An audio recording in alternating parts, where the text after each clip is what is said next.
Perjalanan terakhir pesawat Merpati Nusantara dari Palu ke Toli-Toli pada 29 Maret 1977. Pesawat DHC-6 Twin Otter, PKNUP, terbang dari Palu ke Toli-Toli. Kapten Ahmad Anwar, kopilot Mashkoer, memilih jalur di atas gunung untuk mempersingkat waktu. Namun, di tengah perjalanan, cuaca berubah dengan drastis. Mendadak, pesawat mengalami turbulensi yang hebat. Penumpang pun mulai merasa khawatir. Sang pilot berusaha untuk menenangkan penumpang. Dia berusaha mempertahankan kendali atas pesawat dan meredakan ketegangan.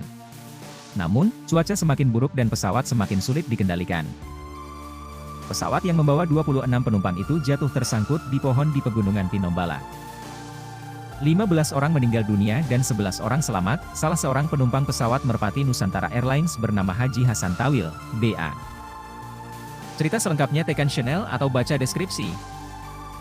Tragedi Tinombala dan cerita Mashkoer.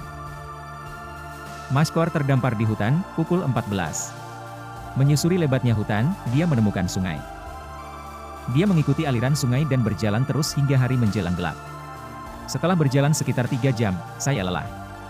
Di sana ada batu besar dan lebar. Saya ketiduran di situ. Pagi hari, suara panggilan membangunkannya. Haji Hasan Tawil, penumpang lain, juga selamat. "Wah, badan Mas banyak lintah," kata Haji Hasan.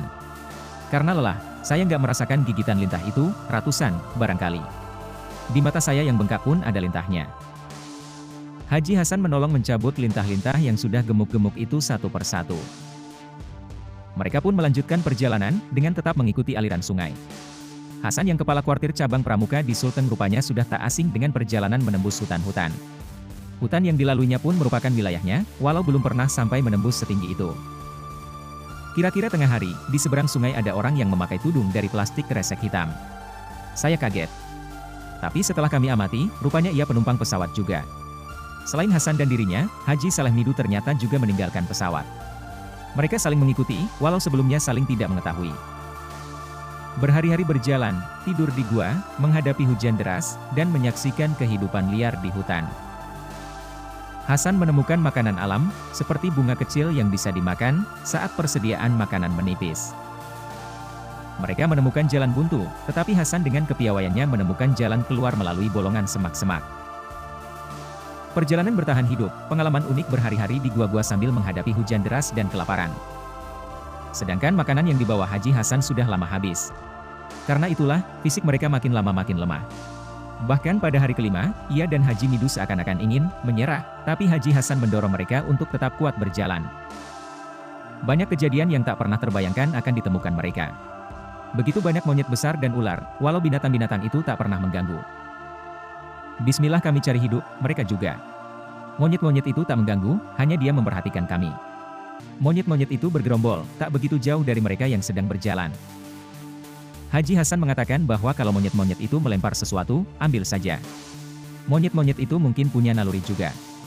Terkadang mereka melempar jambu, besar-besar.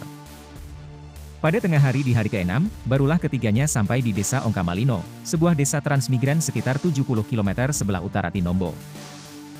Mereka ditolong penduduk setempat. Saya sudah begitu lelah. Mulut pun tak bisa dibuka.